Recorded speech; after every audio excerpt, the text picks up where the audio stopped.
Este canal é membro do Science Vlogs Brasil. Oi pessoal, eu vou confessar que eu tava torcendo para que o vídeo sobre sexualidade no Brasil ganhasse, porque eu já tinha lido algumas obras sobre o assunto e tava louca para fazer um vídeo sobre isso. Então, hoje eu vou falar desde trancinhas nos pelos pubianos até fetiche em Fortnite. A gente se excita com tudo nesse país de meu Deus.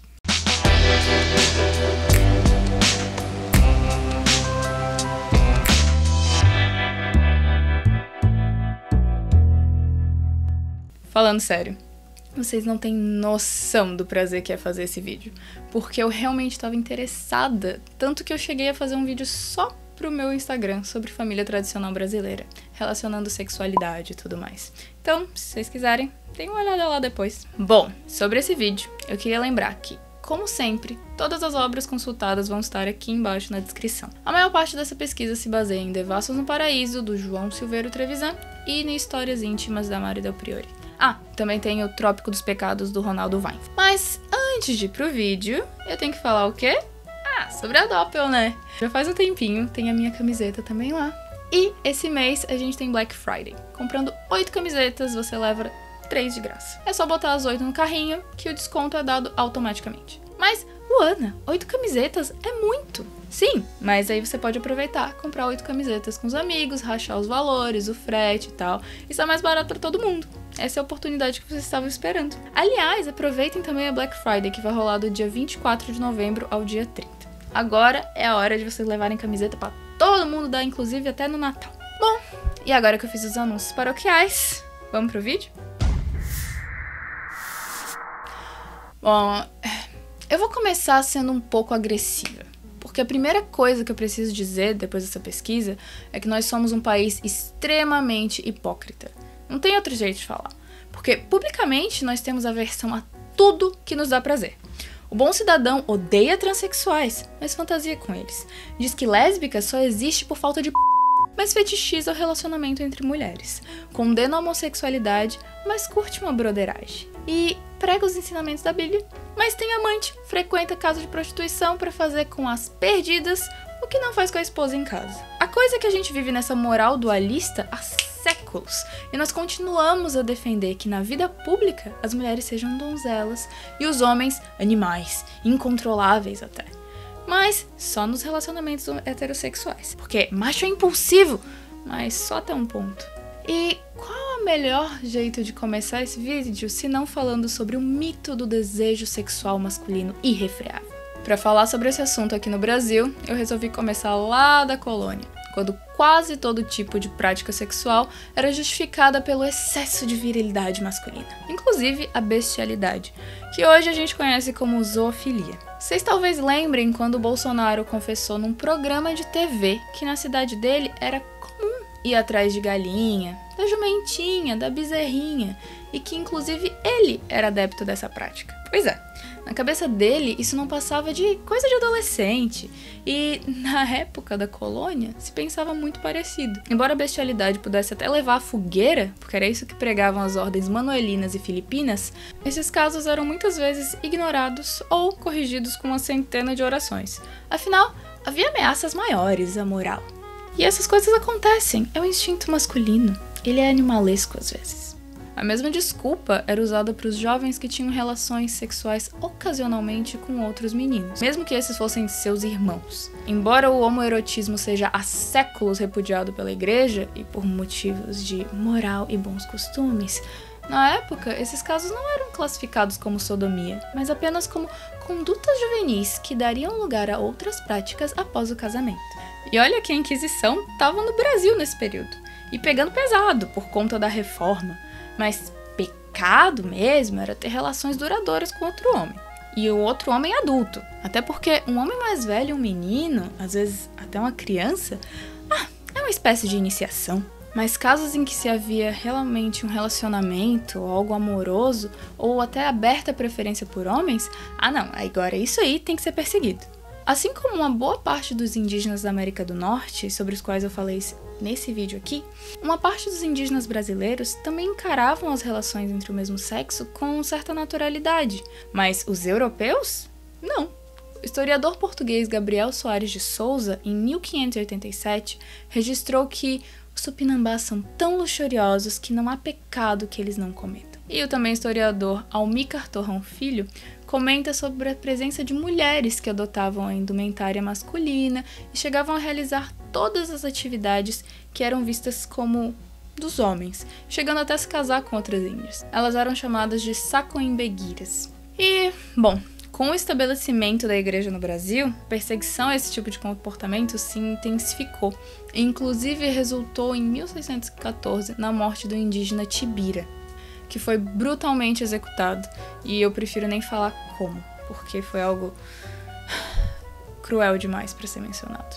Esse rapaz foi usado como exemplo para prevenir que a homossexualidade se espalhasse pelo país. E vocês vejam, prevenir era realmente a palavra que se usava.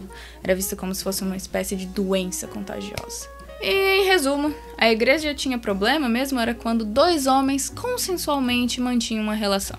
Se fosse forçado ou ocasional, tá tudo bem.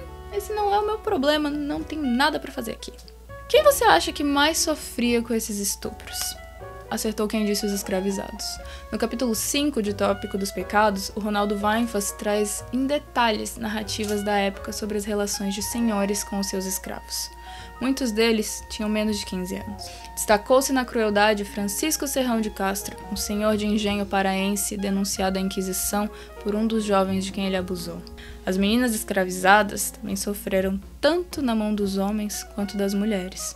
Weinfass nos revela que meninas escravizadas também eram abusadas por suas senhoras, embora não seja essa a palavra que ele usa. E por mais que os registros das relações entre mulheres tenham sido muito menos numerosos do que os entre homens, elas existiam. E, inclusive, elas eram mais suavizadas, mas não deixavam de ser abusos. Sobre as mulheres que se relacionavam com outras mulheres, nós sabemos que os conventos geralmente eram as melhores opções para as jovens que tinham inclinações não naturais, como se dizia na época. No período colonial, não havia muito para onde uma jovem pudesse correr além da clausura ou do altar. O casamento era uma instituição quase que compulsória, e não havia como essas moças sequer cogitarem a ideia de não se casarem com um homem. E passar a vida a se relacionar com outras mulheres, na verdade, é uma opção muito recente. Não faz tanto tempo que dizer "eu não quero casar com um homem" em voz alta se tornou algo até legalmente possível. Com o avanço dos direitos LGBTQ e a ocupação do espaço público por pessoas que se relacionam com outras do mesmo sexo, parece que nós vivemos um certo saudosismo da época em que estava todo mundo no armário. E hoje dizem que essa putaria tá escancarada e que nunca se viu tanto viado e sapatão. Mas, meu amor, se vocês já viram os vídeos anteriores, sabem que homossexuais existem há muito tempo, muito antes dessa esquerdalhada toda. E se prestaram atenção no que eu acabei de falar, viram que só não haviam tantos porque eles não sabiam que era possível viver isso abertamente. Se até hoje isso pode custar sua vida, imagina antigamente. Agora, sabe o que não era considerado problema nenhum para a sociedade brasileira de alguns séculos atrás? Casar com meninas menores de 12 anos. Segundo a Mari Del Priore, essa precocidade da iniciação sexual e do desejo masculino por meninas que mal viraram mocinhas é algo antigo e bem enraizado. Ainda segundo ela, o homem aprecia essa tal fragilidade feminina, que faz com que ele se sinta mais viril e dominante. E até toda essa sacralização e até fetichização da virgindade é uma ideia que apoia isso, que os homens gostam dessa fragilidade feminina. Se você tá pensando, mas, os tempos eram outros, era normal casar nessa idade. Gente, não. Mesmo para os padrões da época, o matrimônio ocorria muito cedo no Brasil. E de acordo com o que eu li no livro da Adriana Negreiros, o estupro de meninas entre 10 e 14 anos era relativamente comum no início do século XX. Na verdade, o que eu tô falando? 70% das vítimas de estupros no Brasil hoje são crianças e adolescentes.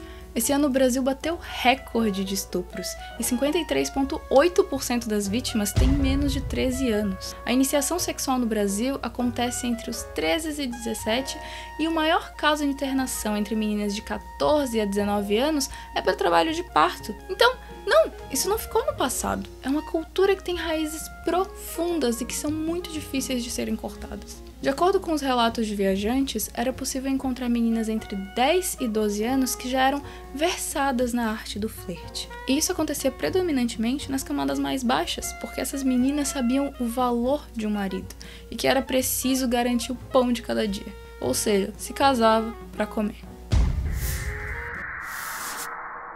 Hoje, um resquício dessa inclinação brasileira à sexualização de crianças e adolescentes é a nossa forma de depilação, que, como vocês talvez tenham ouvido falar, Brazilian Waxing lá na gringa significa tirar tudo, tudinho. E esse é um dos itens eróticos mais fetichistas do país. E olha, tem bastante diferença entre isso e o que ocorria alguns séculos atrás. No tempo da colônia, a preferência era por deixar tudo bem ao natural, porque era considerado sensual fazer trancinhas e pentear os pelos pubianos.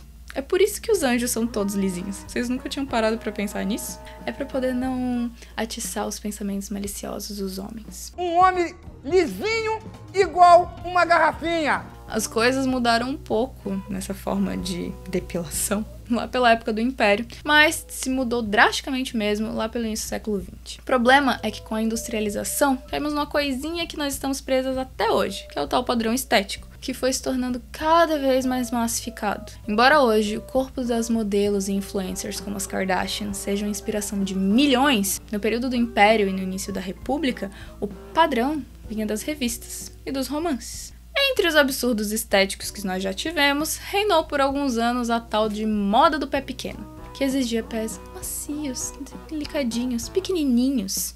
E vocês aí que estavam achando que essa coisa de pack do pezinho era novidade. Só que na época, essa obsessão com os pés era porque eles mostravam que as moças mal andavam, mal saíam de casa e que, principalmente, não tinham relação nenhuma com o trabalho das escravizadas. E para ter pé de madame e não pé de preta, as moças submetiam seus pés a verdadeiras torturas.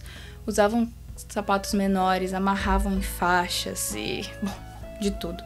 Não bastava ter que viver cheio de babado, corpete, colete, esses negócios todo no calor dos infernos que era o Brasil. Não, tem que achar outra coisa pra ficar mais incomodada ainda. Especialmente porque o padrão era ter características bem europeias e de uma moça que só ficava em casa, que mostrasse que não tinha o menor traço de quem trabalhava no sol. As moças para casar deveriam parecer com as donzelas dos livros românticos e serem extremamente brancas, com veias à mostra e que coravam facilmente.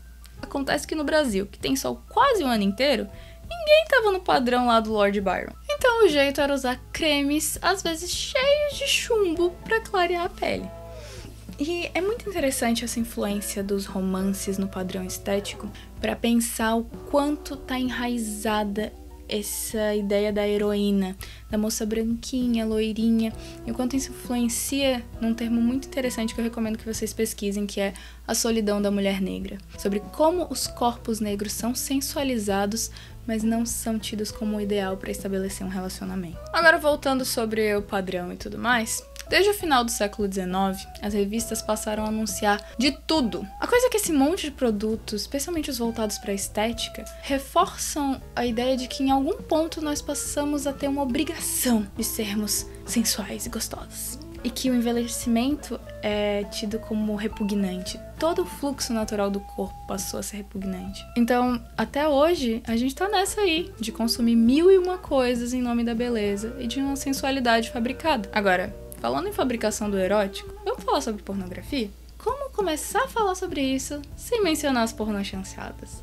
Produções que enchiam cinemas em sessões não tão solitárias nas tardes e noites brasileiras. Aliás, muito obrigada, amigos, por me mostrarem o que era um pistoleiro chamado Papaco.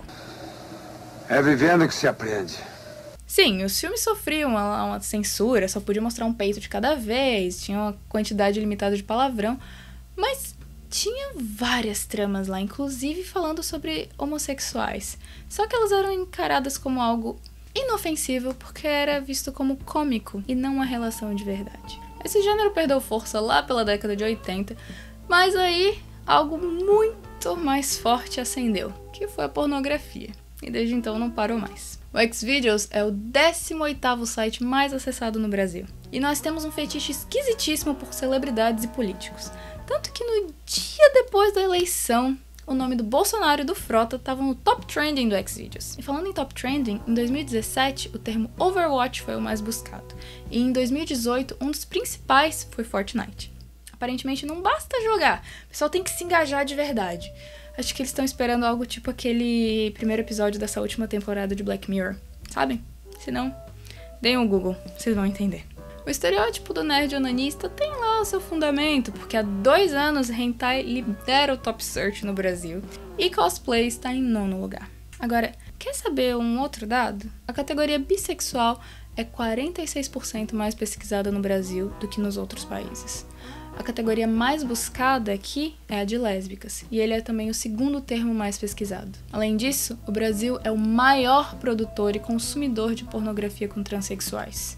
No ano passado, 84% das visitas à categoria trans no Pornhub foram feitas do Brasil.